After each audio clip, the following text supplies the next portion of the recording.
Alhamdulillahi wa kafa. Alors malheureusement, et je m'inclus dedans, on a tendance à penser que l'islam c'est qu'une relation verticale et non horizontale. C'est-à-dire une relation qui nous incombe à toutes et à tous et qui doit être seulement des adorations qui sont en lien direct avec notre Seigneur Tabaraka wa Ta'ala. Peu importe notre comportement, notre relation horizontale avec les gens de manière générale. Et ça, c'est une grave erreur. Et cela fait tomber la personne dans le fait d'être spectateur plutôt qu'acteur. D'être celui qui demande d'être assisté plutôt que celui qui assiste. D'être le paresseux profiteur plutôt que la clé du bien qui est utile et bénéfique pour les autres.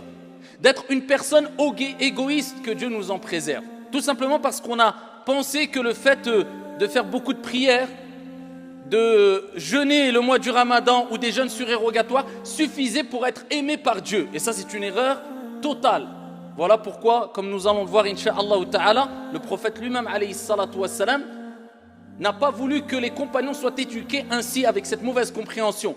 Mais ils ont respecté cette relation horizontale et verticale, et c'est ce qu'on doit respecter, mettre en application de jour comme de nuit si on veut être ou faire partie des bien-aimés d'Allah subhanahu wa ta'ala, et c'est ce qu'on va voir incha'Allah ta'ala. Allahu Rabbuna huwal ilahu lahu minal asma'i mastafahu الواحد الحي كذا المليك والملك المالك لا شريك.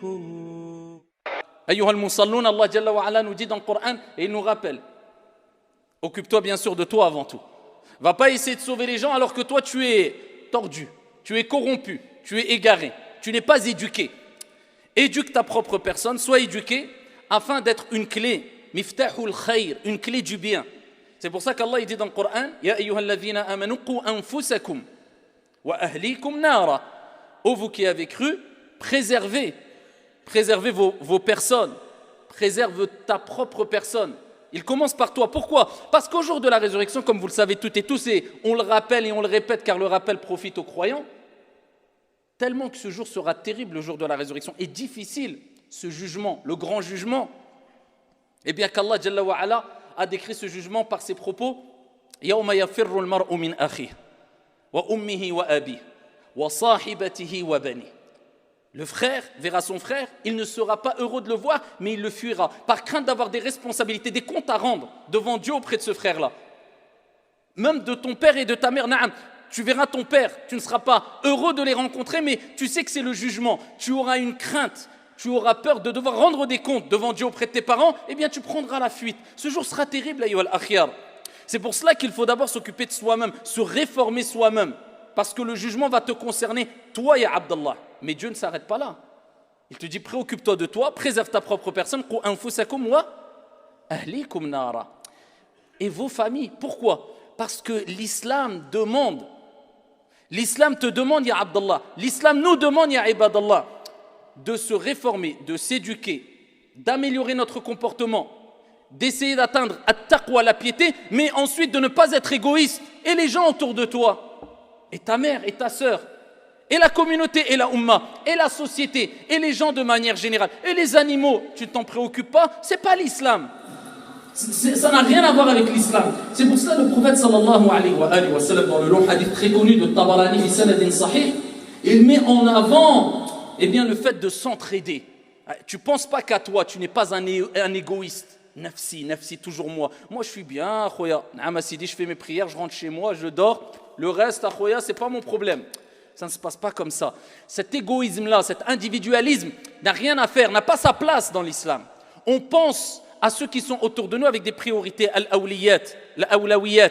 Les priorités, d'abord on commence par bien sûr notre personne, nos parents, ton père et ta mère. D'abord par eux. Si tu n'as pas compris cela, tu n'as rien compris. Ton père et ta mère, tes enfants, ton épouse, ton époux, tes grands-parents, tes oncles, tes cousins. Ensuite, la umma, la communauté. Ensuite, la société, les gens de manière générale, qu'ils soient musulmans ou pas, peu importe. Nous, on doit être une clé du bien utile pour la société. On ne doit pas être un poids pour la société. C'est pas ça le comportement du prophète alayhi salatu wassalam. Alayhi salatu wassalam, il dit dans le hadith rapporté par At-Tabarani, ahabbu an-nas ila Allah. Les gens les plus aimés de Dieu. Il n'a pas dit ceux qui prient beaucoup. Il dit anfa'uhum lin-nas. Ceux qui sont les plus utiles pour les gens. Lui, il sort de chez lui, il dit moi j'ai une mission. C'est d'être pieux, de craindre mon Seigneur, mais d'être utile. À quoi je vais servir aujourd'hui? Tu sers à quelque chose ou à rien?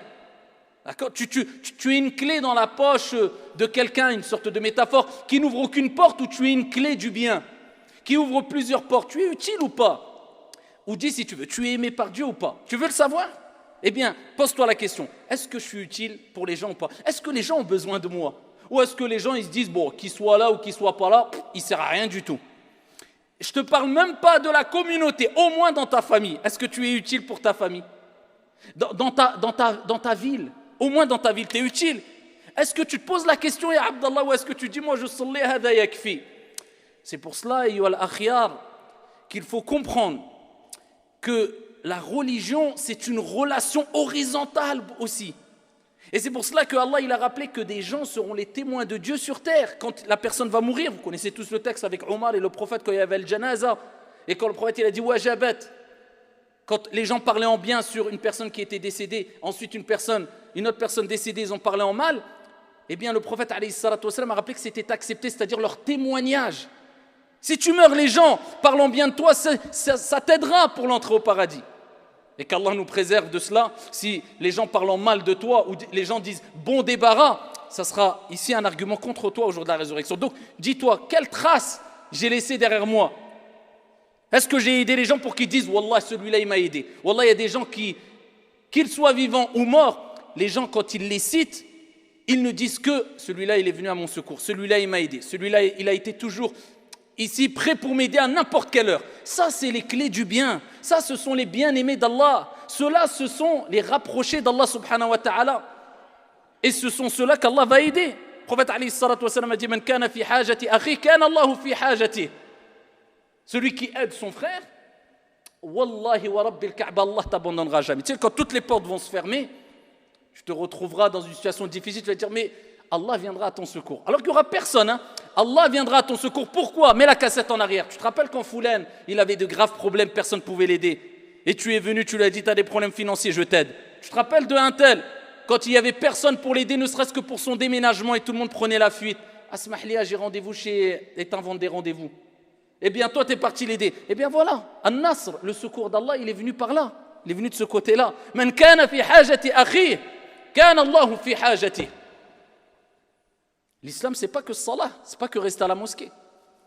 Omar ibn al-Khattab, Amir al-Mu'minin, il rentre dans la mosquée et il voit un jeune chab à la mosquée, bayna as-subh wa ad-dhuhr, dans waqt al-duha. On dit waqt al-duha, duha c'est le temps qui, subh, al-fajr est passé, subh est passé.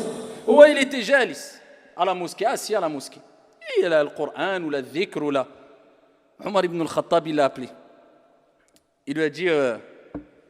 Il a été pris d'étonnement. À cette heure-ci, c'est comme si maintenant tu rentres à la mosquée à 10h30 et tu vois quelqu'un dans la mosquée, un jeune, en pleine forme, et il est à la mosquée. On va dire, Masha'Allah. Non, Omar ibn al-Khattab, il lui a dit, viens ici. Il lui a dit, Man yunfiq alayk. C'est qui dépense pour toi? Parce que c'était pas normal de voir quelqu'un le matin comme ça à la mosquée, alors que les gens faisaient tijara, du commerce, ils travaillaient. Al-amal. Fa idha qudiyati as-salah, fantashiru. Allah il dit quand tu as fini la prière, allez, éparpillez-vous dans la terre, allez chercher votre risque. Ça c'est pour Yawmul Jumu'ah, le jour du vendredi. Salah elle est terminée, et Allah va chercher ton risque, ta subsistance. Travaille, bouge, sois actif pour la société, sois bénéfique pour eux. Et il le voit, il dit Akhi, il dit c'est mon frère qui dépense pour moi, moi je suis à Jama', je fais du dhikr, et ça c'est une bonne action en soi-même. Il dit mais mon frère c'est lui qui travaille, c'est lui qui dépense pour moi. Omar ibn al-Khattab lui a dit quoi? Il dit Akhouk a'bad minka Allah. Il dit ton frère, il est plus dans l'adoration que toi. C'est comme s'il lui disait ce que tu fais là, avec d'autres termes, eh bien ton frère est meilleur que toi parce que c'est par sa cause que tu arrives à être là. C'est lui qui te nourrit. Lui, il est dans l'action. Lui, il est utile et toi, tu es utile qu'à toi-même. Tu es utile pour personne, tu es dans le jama'. Tu sers à quoi entre ça et la prière, elle est terminée. Et ça nous rappelle, ayyuha al-akhyar, que as-sahaba ont été éduqués de la sorte par le prophète, alayhi salatu wassalam, qui lui-même aimait travailler, lui-même mettait la main à la pâte, comme on dit, quand il construisait la mosquée, Le prophète, alayhi salatu wassalam, il n'a pas dit, c'est moi, le Rasoul, alayhi salatu wassalam, j'ai des servants. Wallah, il se salissait. Peu importe l'âge, peu importe le degré de notoriété ou le rang social que tu as atteint. Tu es un serviteur de Dieu. Et tu dois agir avec humilité, avec modestie, venir en aide aux personnes faibles, aux personnes qui ont besoin. Ça, c'est l'éducation prophétique, ayyuha al-akhyar. Pourquoi Omar ibn al-Khattab, il lui dit que ton frère est meilleur que toi? Parce qu'on a dit précédemment, celui qui travaille, il est utile pour les autres. Et les gens les plus aimés auprès d'Allah Azza wa Jal, ce sont ceux qui sont les plus utiles pour les gens. Regarde, que tu prennes le médecin ou le mécanicien, alors qu'ils le font à un but lucratif, c'est pour de l'argent. Mais même s'il le fait pour de l'argent, regardez être utile, comment c'est beau. Le médecin qui a réussi à être la cause qu'un patient guérisse. Le patient, il lui est reconnaissant ou pas? Le médecin, il a été la cause, sabab. Vous avez vu, il repart heureux. Il a été utile pour les gens, c'est pas beau. Le mécanicien qui est tombé sur une personne qui était dans une situation difficile et il a été honnête et il a réparé sa voiture correctement. Et la personne qui avait besoin de sa voiture pour travailler, il repart heureux ou pas? Parce que quand tu es utile pour les gens, eh bien tu rends les gens heureux. Et le prophète alayhi salatu wassalam, il nous rappelle que la meilleure des actions, c'est de faire rentrer as-surur, la joie dans le cœur de ton frère. Parce que tu rends heureux les gens. Dieu veut que tu rendes heureux les gens, que tu sois utile pour les gens, ya Abdallah. Et cela est préférable que de rester prier ou faire du dhikr. Alors, khayrul umur awsatuha. Prophète alayhi salatu wassalam, utiya jawami al-kalim. Alayhi salatu wassalam, peu de paroles, des leçons. Juste sur cette parole-là, on pourrait en faire des muhadarat et des muhadarat, des conférences et conférences. Il dit la meilleure des choses à entreprendre dans tout, dans ta vie, dans la religion, c'est de prendre toujours le juste milieu. Alors regardez le juste milieu. C'est pas d'abandonner la prière obligatoire et dire à mon frère, ad-dinul mu'amala. Il va dire la religion, c'est le fait d'agir, d'avoir une relation avec les gens, de travailler, etc. Non, d'abord c'est la prière parce que c'est obligatoire. Mais quand ta prière obligatoire est terminée, yalla taharrak ya Abdallah. Va chercher ton rizq, va travailler pour tes parents, pour ta femme, pour tes enfants, va être utile pour la société. Peu importe les gens qui sont autour de toi, sois utile pour eux, qu'ils soient musulmans ou non musulmans, ne sois pas un boulet, ne sois pas un poids, sois une clé de la réussite, de sorte que quand on te voit, on te dit un tel, quand même bravo. Voilà, c'est quand même quelqu'un, il est utile. Tu n'es pas assisté, mais c'est toi qui assistes les gens. Vous imaginez ce qu'a dit le prophète alayhi salatu wassalam, wa huwa man huwa? Pourquoi ici je vous rapporte ce propos de Omar ibn al-Khattab? Parce qu'il était Amir al-Mu'minin et pour vous dire qu'il détestait ces gens-là, qui perdaient leur temps dans ce qui était important, mais moins important que le plus important.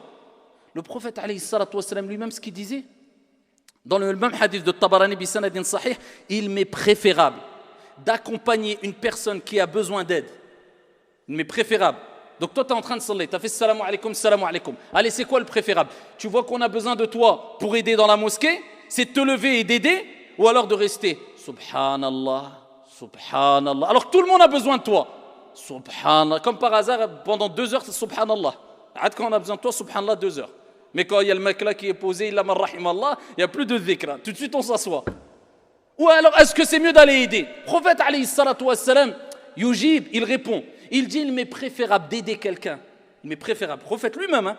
Alors, il n'a pas dit, j'ai trop de responsabilités, c'est trop dur. Il dit, il m'est préférable d'aider quelqu'un, il a besoin d'aide. Tu es à la mosquée, tu as fini de taslim, on a besoin tout de suite. Je suis là, je suis prêt. Fastabiqul khayrat. Concurrencez-vous dans les œuvres de bien. Wasari'u ila maghfirati min rabbikum wa jannatin 'arduha as-samawati wal ard. Le prophète, il n'a pas dit, prenez votre temps, doucement. Il a dit, accélérez, accourez vers un paradis aussi large que les cieux et la terre. Accourez. Eh bien, ici, il est préférable de quoi? De faire du dhikr ou d'aider? D'aider. Le prophète, alayhi salam, il dit, il m'est préférable d'aider mon frère qui a besoin de quoi que ce soit que de faire l'i'tikaf pendant 1 mois, la retraite pieuse, m'enfermer dans la mosquée du prophète, pendant 1 mois pour adorer Dieu. Quelqu'un qui va s'enfermer dans la mosquée, shahr, l'i'tikaf. Quelqu'un va dire, tabarakallah, bravo, 1 mois, t'es pas sorti que dans l'adoration. Eh bien, quelqu'un qui s'est levé, il a juste aidé son frère à porter quelque chose, wallah, il est meilleur que lui auprès d'Allah Azza wa Jal. Vous avez vu l'importance d'aider son frère, de bouger, parce que ça te pousse à te détacher de la paresse et à prouver ton amour et que tu veux absolument le paradis, absolument satisfaire ton Seigneur Tabaraka wa Ta'ala, absolument faire partie des gens les plus aimés d'Allah subhanahu wa ta'ala.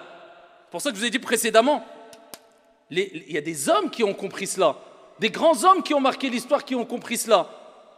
Le prophète alayhi salatu wassalam lui-même, lorsqu'ils ont construit la mosquée du prophète, les compagnons sont partis vers lui, ils lui ont dit à Rasulullah, non, on va le faire, on va porter la pierre. Le prophète alayhi salam, il disait, laissez-moi.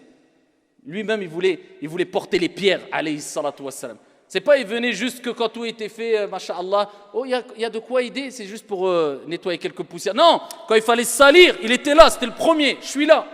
Alayhi afdalus salati wa skatam. Aina nahnu min haoula. Isa alayhi salam. Jésus, Isa. Tellement que Dieu aime les gens qui sont utiles. Isa alayhi salam a reçu l'éloge de Dieu dans le Coran. Lorsque Dieu parle de Isa alayhi salam, lorsque Isa a dit, dans le Coran, regardez, c'est des choses qui sont enregistrées, actées, pour nous dire, regardez, tellement que cette action, cette parole, ce comportement est noble et aimé auprès de Dieu, eh bien les gens le réciteront, le liront pendant des millions d'années jusqu'à la fin des temps par des millions et des millions de personnes. Subhanallah.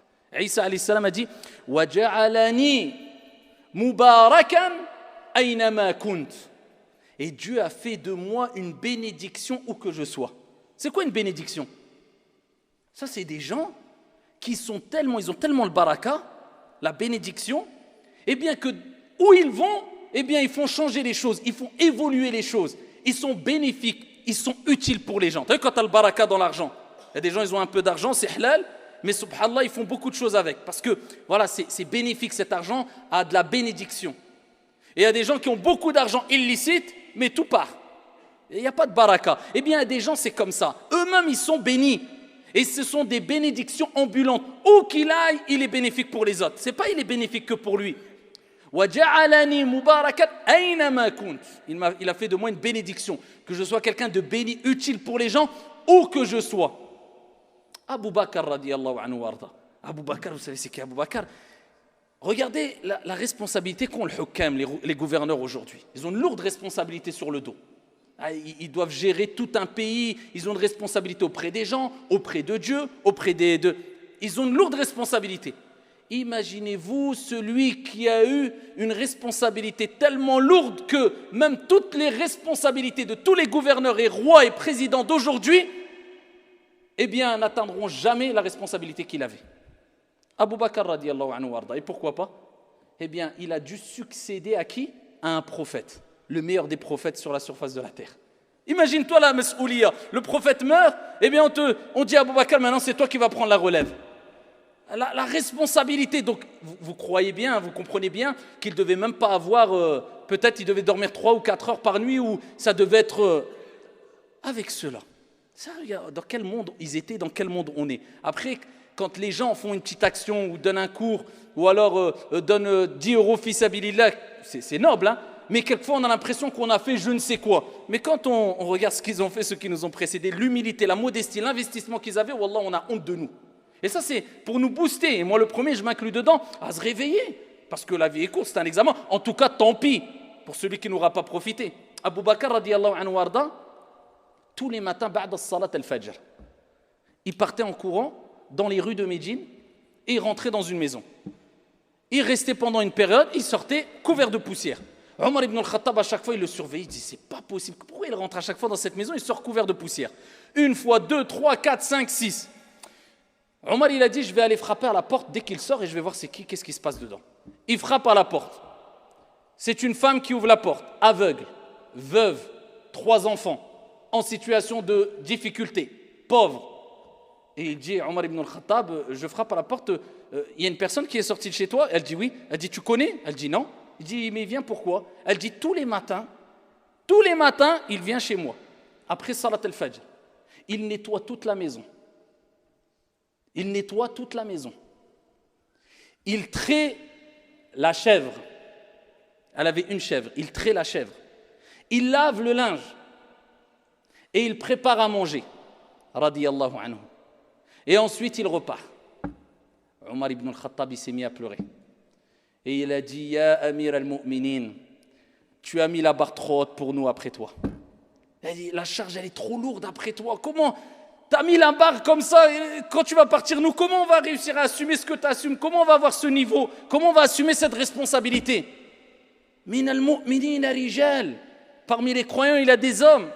Ils ont sacrifié modestement, avec humilité, de manière concrète pour laisser des bonnes traces. Et pas bêtement, parce qu'il y a des gens qui pensent que le sacrifice, c'est de faire n'importe quoi. Et Shaitan joue avec eux. Regardez ceux qui ont dit, en faisant des attentats et je ne sais quoi, oui, on va prouver qu'on aime Dieu au nom de l'islam, au nom de la religion de Dieu. Inna ad-dina indallahi al-islam. Ils sont partis, c'est pas, ils ont laissé des mauvaises traces pour eux. Des millions de personnes, des millions de musulmans en ont mangé plein les dents. Pourquoi? Parce que un tel, Foulan et Allan, eh bien, ont gâché la belle image, on salit la belle image de l'islam et tout le monde en a pâti. C'est pas faire n'importe quoi quand on dit de sacrifier. C'est de faire les choses posément, intelligemment, dans ce qu'on est sûr que ça va être bénéfique, ça va faire rentrer la joie chez les gens, ça va laisser des bonnes traces, ça va nous permettre d'avoir une bonne réputation derrière nous quand on va mourir.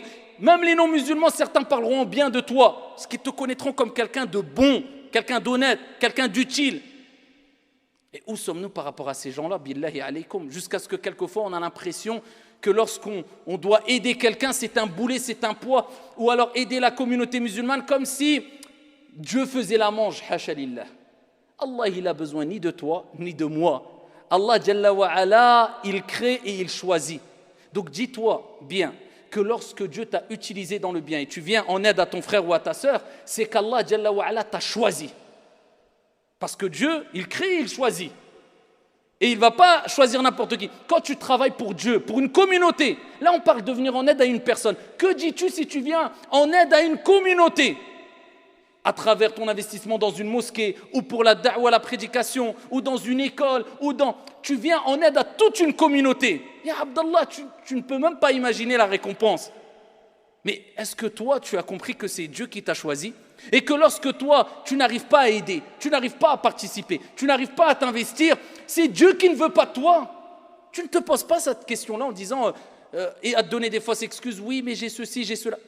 Si demain on te dit, dans 2 semaines, tu vas mourir, tu vas dire, j'ai ceci ou cela.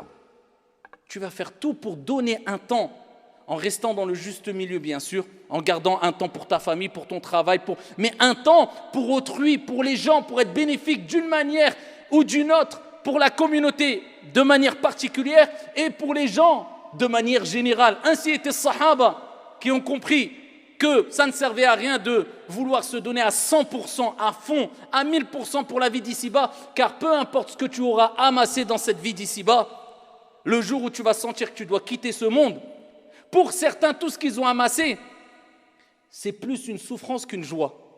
Parce qu'ils se disent, j'ai amassé tout ça, j'ai construit tout ça, des empires, des appartements, mais je vais partir. Donc tout ce que j'ai fait, en fait, ça ne m'appartient pas. Et il regarde sa richesse et il est rongé dans son fort intérieur en se disant, je pars, je laisse tout ça, je ne pourrai pas profiter. Ma vie n'était même pas assez longue pour profiter de ça. Alors que celui qui a construit concrètement pour son au-delà,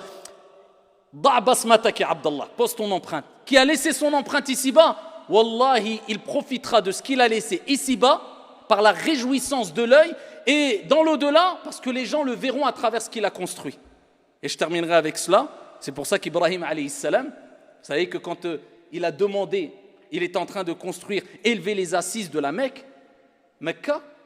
de la Kaaba plus particulièrement, il demandait à son fils Ismaïl. Il lui disait, aide-moi. Est-ce que tu veux m'aider dans le hadith? Il a dit, oui, je veux t'aider. Et il a aidé son père et il lui donnait des pierres. Regardez cette entraide. Il a été bénéfique, il a été utile. Il a aidé pour la construction de la Kaaba. Allah Jalla wa ala a fait que ça soit enregistré, cet acte d'entraide dans le Coran qui sera lu et récité jusqu'à la fin des temps. وَإِذْ يَرْفَعُ إِبْرَاهِيمُ الْقَوَاعِدَ مِنَ الْبَيْتِ وَإِسْمَاعِيلُ رَبَّنَا تَقَبَّلْ مِنَّا إِنَّكَ أَنْتَ السَّمِيعُ الْعَلِيمُ. Et lorsque Ibrahim, élevait les assises de la Kaaba avec qui? Avec l'aide de Ismaïl. Et maintenant, ils ont laissé une trace derrière eux? Oui, ils ont bien investi. Ils ont été utiles ou pas? Il a été utile pour son père et ils ont été utiles pour qui? Pour les milliards de personnes qui ont fait tawaf hawla al-Kaaba et qui vont faire jusqu'à la fin des temps. Et c'est pour ça quand on regarde la Kaaba, elle témoigne pour Ibrahim et Ismaïl. Parce qu'à chaque fois que tu regardes la Kaaba, tu penses à qui? Tu penses à Ibrahim et à Ismaïl. C'est un témoignage. Et c'est un argument pour eux au jour de la résurrection. Donc pose-toi la question. Est-ce que tu es un poids? Est-ce que tu es assisté? Ou est-ce que tu es utile? Est-ce que tu es bénéfique? Est-ce que tu as laissé ton empreinte? Est-ce que tu veux construire ton avenir concrètement? À toi de te poser la question. À nous, toutes et tous, de se poser cette question.